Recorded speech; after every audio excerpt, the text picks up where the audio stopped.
Tungkol po sa mga kababayan, tayo po ay magpapasimula ng panibagong paksa at pero bago yan, nais ko pong basahin itong nakalagay po rito sa Pilipos, Kabanatang 3, talata pong 17. No, alam po natin na si Apostol Pablo po ang sumulat nito. Ang sabi po ni Apostol Pablo, no, keep on imitating me, my friends. Pay attention to those who follow the right example that we have set for you. So sa Tagalog po, sinabi ni Apostol Pablo, mga kababayan, ganito po, no? No, ang sabi niya sa Pilipos 3:17, mga kapatid, tumulad kayo sa halimbawang ipinakita ko sa inyo. No, keep on imitating me, my friends. Pay attention to those who follow the right example that we have set for you. No, pag-ukulan din ninyo ng pansin ng lahat ng sumusunod sa aming halimbawa. So pagkatapos ay so makikita po ninyo, sinasabi niya, tumulad kayo sa halimbawang ipinakita ko sa inyo. Keep on imitating me, my friends. Sabi po niyang ganon. Inulit po niya yan sa Pilipos pa rin, chapter 4, verse 9. Ano po? Ganito po ang sinasabi po niya, mga kapatid. Pakinggan po ninyo. Sa Filipos, Kabanatang 4, talatang 9. Ang sabi po niya, isagawa ninyo ang lahat ng inyong natutuhan, tinanggap, narinig at nakita sa akin. Sa ganyan, sa inyo ang Diyos na nagbigay ng kapayapaan. So, put into practice what you have learned and received from me, both from my words and from my actions, and the God who give us peace will be with you. No, at inulit po niya yan, no, dito naman po sa unang Korinto kapitulo 10, no, sa 1 Corinthians chapter 10 verse 33 hanggang verse 1 ng chapter 11. Pakinggan po ninyo, mga kapatid, ano sabi rito? That is the plan I follow. No, that is the plan I follow too. I try to please everyone in everything I do. I don't just do what I like or what is best for me, but what is best for them so they may be saved. At sa chapter 11 na po, verse 1, and you should follow my example just as I follow Christ. So Tagalog po para po dun sa gusto pong marinig sa nabasahin ko po sa Tagalog, ganito po ang ating mababasa at mapapakinggan sa unang Korinto 10:33. Pakinggan po ninyo, mga kababayan, napakaganda po nung talata ng Biblia. Ang sabi, sundin ninyo ang aking ginagawa, sinisikap ko na sa lahat ng aking ginagawa ay matutulungan ko ang lahat. Hindi ang sarili kong kapakanan ang aking iniisip, kundi ang kapakanan ng iba upang maligtas sila. Kaya nga, tularan ninyo ako gaya ng pagtulad ko kay Kristo. So, kaya nga, tularan ninyo ako gaya ng pagtulad ko kay Kristo. So, kanina pa po nating nababasa, sabi niya, I keep on imitating me, my friends. No, gayahin nyo ang aking pinakitang halimbawa sa inyo. Put into practice what you have learned and received from me, both from my words and from my action, and the God who gives us peace will be with you. So just do as I do, imitate me, then just as I imitate Christ. Kaya gayahin natin si Pablo, tularan natin si Pablo. Yan ang sulat niya, no? Paulit-ulit na sinasabi dito sa Bagong Tipan. Kaya po ang ating paksa ay si Pablo binago upang maglingkod ng matapat. So, nawa ay pagpalain po tayo ng Panginoon sa paksang ito. At alam nyo mga kababayan, ang kasaysayan ng iglesia ay puno ng kamangha-manghang kwento ng pagbabago ng kalooban ng mga pusong matigas, mga makasalanan, mga taong kailanman na hindi lumapit o bumaling man kay Kristo, nang hiwalay sa lakas ng kapangyarihan ng Ebanghelyo. Kaya nga nababasa natin, no, ang Ebanghelyo, ang magandang balita tungkol kay Kristo, ang kapangyarihan ng Diyos sa ikaliligtas ng sumasampalataya. Kaya hiwalay po sa kapangyarihan ng Ebanghelyo ay wala pong maliligtas, walang magsisipagbagong buhay.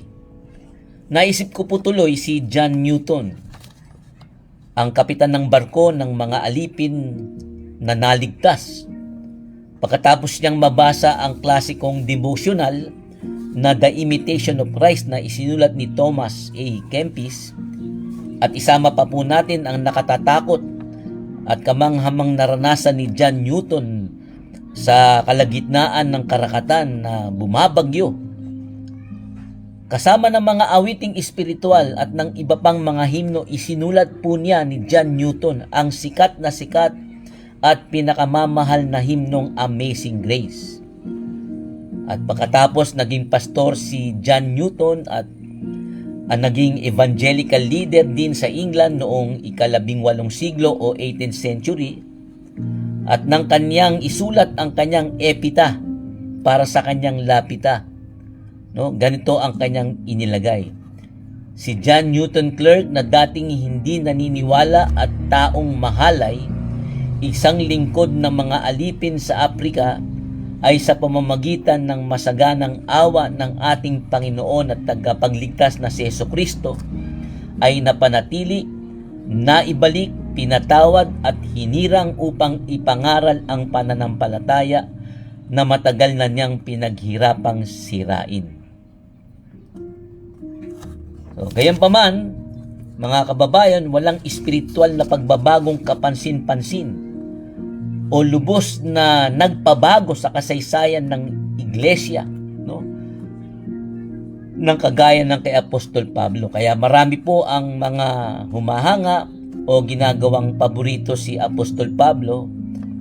Marahil isa na po ako doon na gustong-gusto ko po si Pablo, at walang espiritual na pagbabagong kapansin-pansin o lubos na nagpabago sa kasaysayan ng church, ng iglesia noong unang siglo ng kagaya ng kay Apostol Pablo. Napakahalaga ng kanyang pagbabalik loob, kung kaya't itinala ito ng bagong tipan sa 3 magkakaibang lugar na medyo mahaba ang mga talata, no? Si Pablo po, na ang original na pangalan ay Saulo, ay isinilang sa mahalagang Romanong lungsod ng Tarsus sa lalawigan ng Cilicia. Siya po ay isinilang sa City of Tarsus sa probinsya ng Cilicia. Malapit po yan sa hangganan ng Asia Minor at Syria. Ang kanyang pagkamamamayan ay Romano. Ang citizen po niya ay Roman. Mababasa po yan sa Gawa 22:28. Ngunit ang kanyang pinagmulang etniko o lahi at relihiyon ay Hudyo. Nakatanggap siya ng mahusay na pagsasanay sa Jerusalem bilang isang Pariseyo. Nag-aral po siya sa ilalim ni Gamaliel, ang pinaka-iginagalang na rabbi o rabay o gurong noong panahon na iyon. Si Saulo ay ay unang binanggit sa banal na kasulatan kaugnay po ng pagbato kay Esteban. Doon po sa nagbabasa ng Biblia sa mga Gawa, makikita yan sa Kapitulo 7, talatang 58, na nagpapahiwatig na siya ay may pangunahing papel o ginampanang tungkulin sa maling pagkilos na iyon. Talagang siya, no, si Pablo, ang promotor o pinuno ng mahigpit at marahas na pag-uusig sa iglesia pagkatapos ng kamatayan ni Esteban. At yan po ay mababasa po natin, ha? Basahin ko po sa inyo na si Pablo, ang sabi nga po dito sa Gawa, no, inilibing si Esteban dahil siya nga po ang promotor at pangunahing papel at marahas na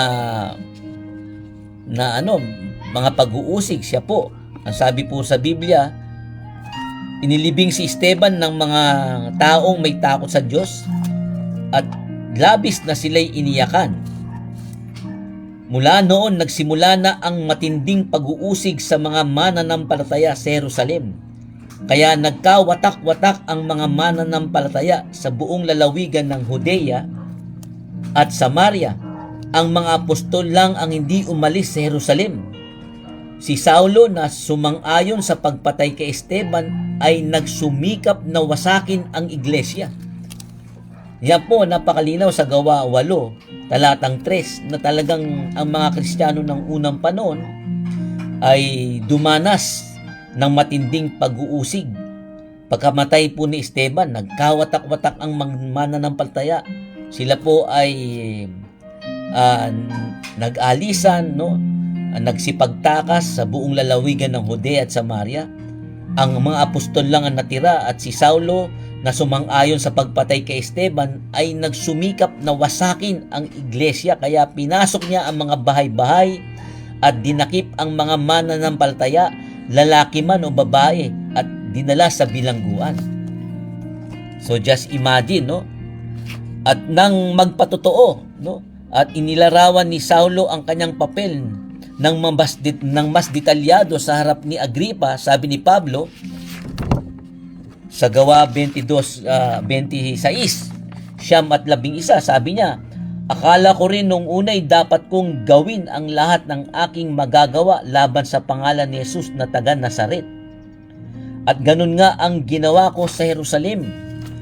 Maraming Kristiyano ang aking ipinabilanggo batay sa kapangyarihan o base sa kapangyarihang ibinigay sa akin ng mga punong pari ng mga Hudyo. Isa rin ako sa mga humatol ng kamatayan sa kanila.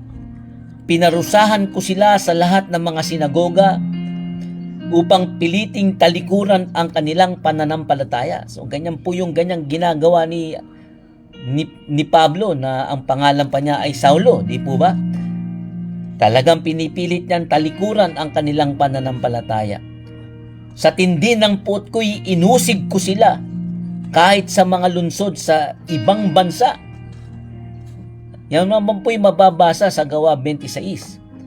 Si Saulo ay talagang nakafocus, no? Nakahumaling, na talagang talaga pong nakatuon na, no, sa pag-uusig sa mga Kristiyano. Nang marinig niya ang tungkol sa isang grupo sa kanila sa Damasco, ang sinaunang kabisera ng Syria, siya po ay nagpunta sa mataas na saserdote, humingi ng mga sulat mula sa kanila para sa mga sinagoga sa Damasco upang kung makasumpong siya ng mga sinumang kabilang sa daan. Yun po yung mga Kristiyano. Capital letter po hindi doon, no? Kapwa lalaki at babae, maari niyang dalhin silang nakagapos sa Jerusalem. No? Kaya po, dito po sa Gawa, babasahin ko po sa inyo kung hindi pa po ninyo naririnig kung paano si Saulo po ay pinagpakitaan ng Panginoon sa isang pangitain, di po ba? Pakinggan po ninyo nung papaano nakakilala si Saulo sa Panginoon. Dito po sa Gawa, babasahin ko po, ganito po ang nakalagay, no? Patuloy pa rin ang pagbabanta ni Saulo sa buhay ng mga tagasunod ng Panginoon. Pinuntahan pa niya ang punong pari at humingi ng mga sulat na ipapakita niya sa mga sambahan ng mga Hudyo sa Damascus bilang katibayan na binibigyan siya ng kapangyarihan hulihin at dalhin sa Jerusalem ang sinumang makikita niya roon na sinumusunod sa pamamaraan ni Jesus. So dito po sa ang salita ng Diyos, no, doon po sa kaninang binasa natin, sinumang kabilang sa daan o sinumang makikita niya roon na sumusunod sa pamamaraan ni Jesus. Ganyan na po yung pagkakasalin. Lalaki man ito o babae. Kaya po yung nagpunta siya sa mataas na saserdote, humingi ng mga sulat para sa mga sinagoga sa siyudad ng Damasco upang kung makasumpong siya ng sinumang kabilang sa daan. No, o sino mang makita niya roon na sumusunod sa pamamaraan ni Jesus, yung pong ibig sabihin, lalaking man o babae, ay kanyang dadalhin nakagapos sa Jerusalem. So, nung malapit na po si Saulo sa lungsod ng Damascus, bigla siyang napalibutan ng nakasisilaw na liwanag mula sa langit. Natumba siya at may narinig siyang tinig na nagsasabi, "Saulo, Saulo, bakit mo ako inuusig?" Sumagot si Saulo, "Sino po ba kayo?" Sinagot siya ng tinig, "Ako si Jesus na iyong inuusig." So nakita po natin na ang inuusig po ni Pablo ay yung mga Kristiyano na nagkalat na sa probinsya ng Judea at Samaria, na iwan na lang apostol. Kanyang pinatay si Esteban at pagkatapos ikinukulong at pinapatay ang mga Kristiyano, sinasaktan. Pero sinabi po ni Jesus sa kanya, no, dahil nagpakita sa kanya si Jesus. No, kaya minsan mga kababayan, di ba, iniisip natin si Kristo dumating at muling babalik na ikalawa. Pero ito po, dahil umakit na po siya sa langit sa gawa sa Mateo, di po ba, yung ascension nung pagkamatay ni Kristo at nabuhay na maguli, umakit na po siya sa langit, nasa kanan po ng Ama. Pero dito parang bumaba si Kristo. Pero sa pangitain lamang po yun. No? Kaya nga, pag inuusig mo yung mga Kristiyano, si Kristo ang inuusig mo. Mga Kristiyano ang inuusig mo, yung mga sumusunod sa pamamaraan ni Jesus, yung kabilang sa daan. Pero ang talagang tinatarget mong usigin, o talagang nakikredit ang pag-uusig kay Jesus. Kaya sumagot si Saulo dahil tinanong siya, no? "Saulo, Saulo, bakit mo ako inuusig?" Sumagot si Saulo, "Sino po ba kayo?" Sinagot siya ng tinig, "Ako si Jesus na iyong inuusig. Tumayo ka at pumunta ka sa lungsod at doon ay may magsasabi sa iyo kung ano ang dapat mong gawin."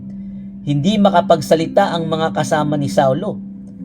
No, nakatayo lang sila na natigilan. Nakarinig sila ng boses pero wala silang nakikita.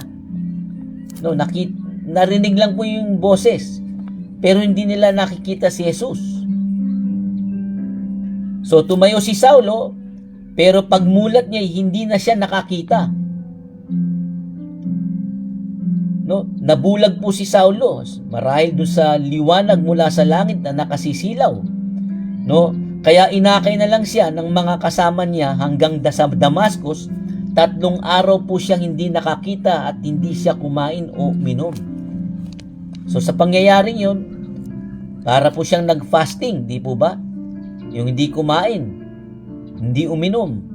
So doon sa Damasco ay may isang tagasunod si Jesus na ang pangalan ay Ananias. Nagpakita sa kanya ang Panginoon sa isang pangitain. Nagpakita rin po ang Panginoon, nagpakita lamang, hindi po bumaba dahil si Kristo ay unang dumating nung ipinanganak, o ikalawang pagbabalik yung sa paghukom na, di po ba? Nagpakita po sa pangitain si Jesus kay Ananias, ito pong tagasunod din ni Jesus, at tinawag siya.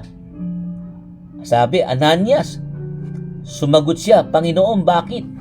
Sinabi ng Panginoon sa kanya, "Pumunta ka sa daan na tinatawag na Matuwid at doon sa bahay ni Judas ay hanapin mo ang taong taga Tarsus na ang pangalan ay Saulo." Marami pong pangalan kasing Judas sa Biblia. Hindi po yan yung Judas na nagkanulo kay Jesus, no? So, nandoon po sa bahay ni Judas si Saulo. Kaya doon ka pumunta sa daang Matuwid, sa tinatawag na straight na street, at doon sa bahay, hanapin mo yung taong taga Tarsus na ang pangalan ay Saulo. So, nananalangin siya ngayon. So, kinakausap po ni Jesus si Ananias, yung alagad ni Jesus, alagad niya, pero sinasabi niya si Saulo nananalangin ngayon. Bulag, di po ba? At ipinakita ko sa kanya sa pamamagitan ng isang pangitain na pumasok ka sa kinaroroonan niya at pinatungan mo siya ng kamay para muling makakita. So sinabi ni Jesus, ipinakita ko sa kanya. So nagkakaroon po ng vision, o parang bulag po si Saulo, pero parang nakikita niya na parang may CCTV o screen na siya po ay na pumasok si Ananias sa kanyang pagkakita sa kinaroroonan niya at pinatungan siya ng kamay para muling makakita. So yun ang pinakita ng Panginoong Jesus kay Saulo, na darating si Ananias, papatungan siya ng kamay para makakita. So pero sumagot si Ananias sa Panginoon, Panginoon, marami po akong nababalitaan tungkol sa taong iyon na malupit siya sa inyong mga pinabanal sa Jerusalem. At narito siya ngayon sa Damascus at binigyan siya ng kapangyarihan ng mga namamahalang pari na hulihin ang lahat ng kumikilala sa iyo. So lahat ng kumikilala sa Panginoon, lahat ng sumusunod sa pamamaraan ni Jesus sa daan, lahat ng tagasunod ni Kristo, huhulihin katulad ng nangyari sa Jerusalem, Judea at Samaria. Pero sinabi ng Panginoon kay Ananias, para bang ang pinalalabas niya, natatakot siyang pumunta doon, baka siya hulihin. Pero ang sabi ng Panginoon kay Ananias, lumakad ka, dahil pinili ko siyang maglingkod sa akin para ipakilala niya ako sa mga hindi Hudyo at sa kanilang mga hari at sa mga Israelita. At ipapakita ko rin sa kanya ang mga paghihirap na dapat niyang danasin para sa akin. So, nung sinabi po ng Panginoon yon, kaya pinuntahan na ni Ananias si Saulo sa bahay na tinutulungan nito, at pagpasok niya roon ay ipinatong niya ang kanyang kamay.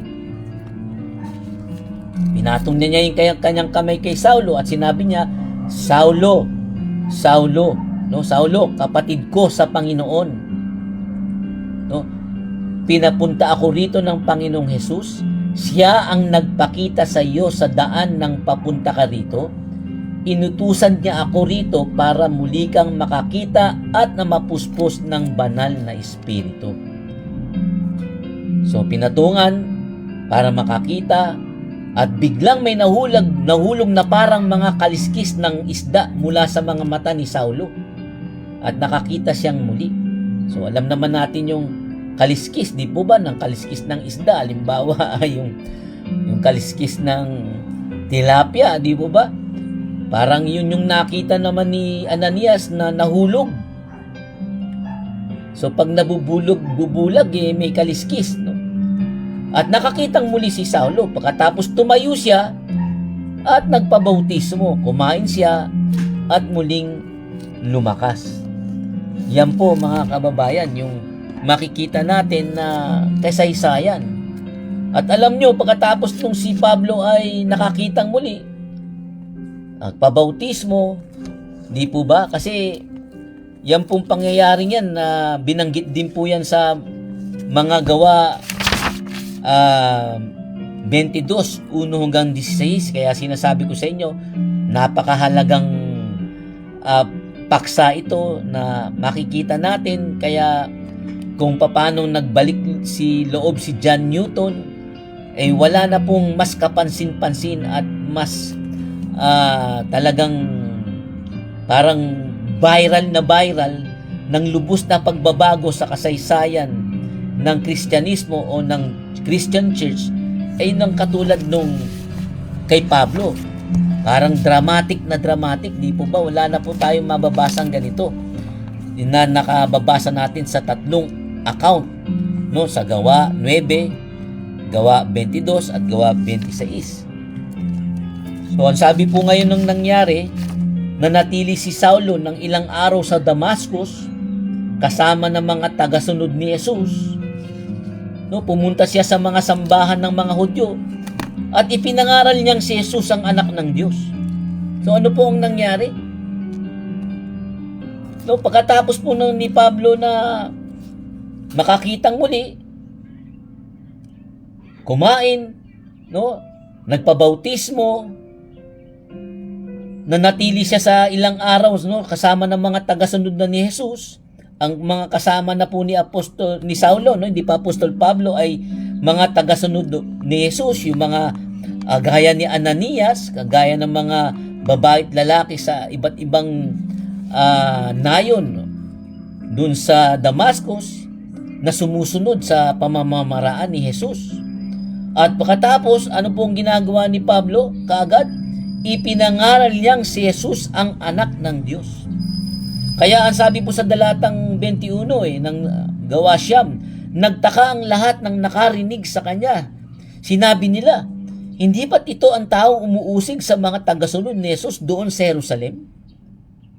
Hindi ba't naparito siya para hulihin ang mga kumikilala kay Jesus at dalhin sa mga namamahalang pari?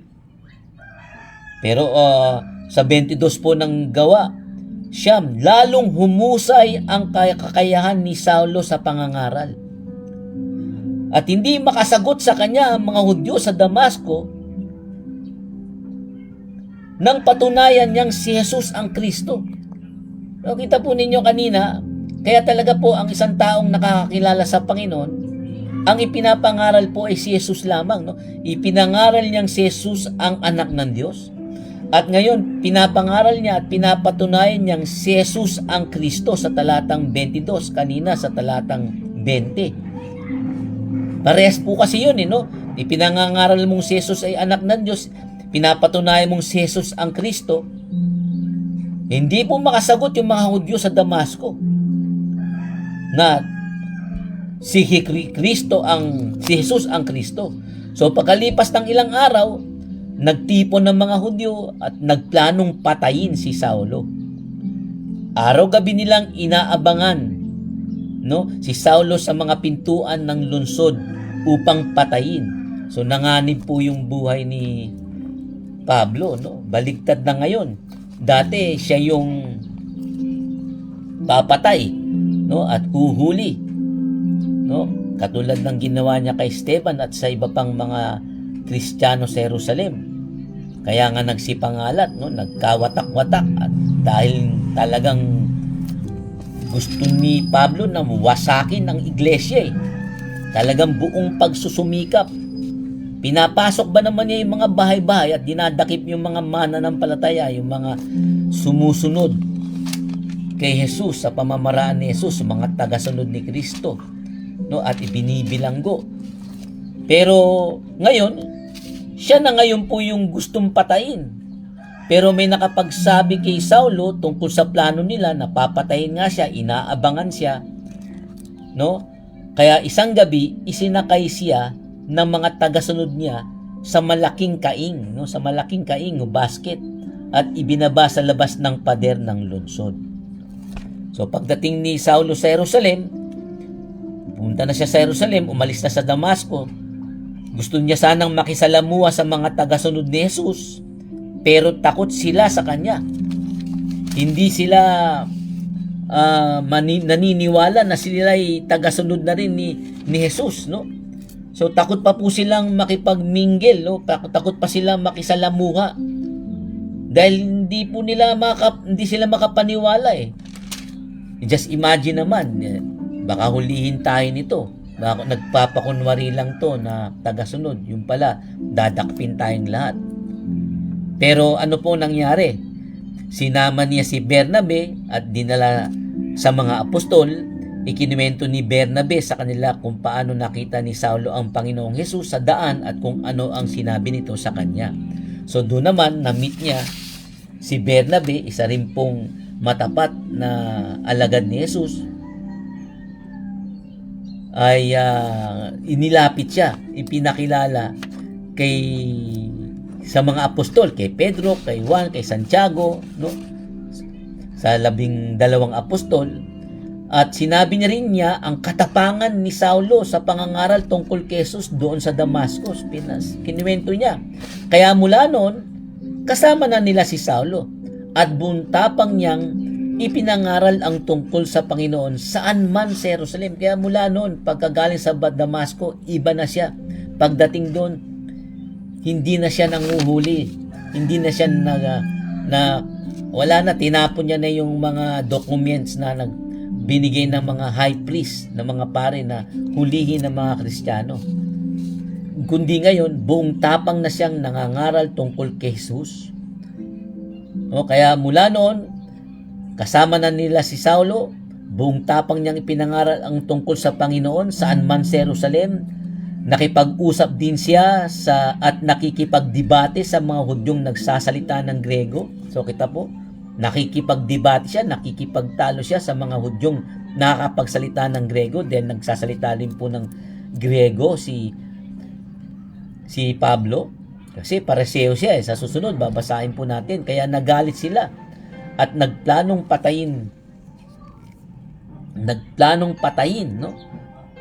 siya. At nang malaman ng mga mananampalataya ang plano nila, inihatid nila si Saulo sa Cesarea at pinauwi pinauwi na po doon sa lugar niya sa Tarsus. Kasi po mga kababayan na magulo, di po ba? Dahil talagang viral no? Ang dami naging maraming mga tumawag ng pansin.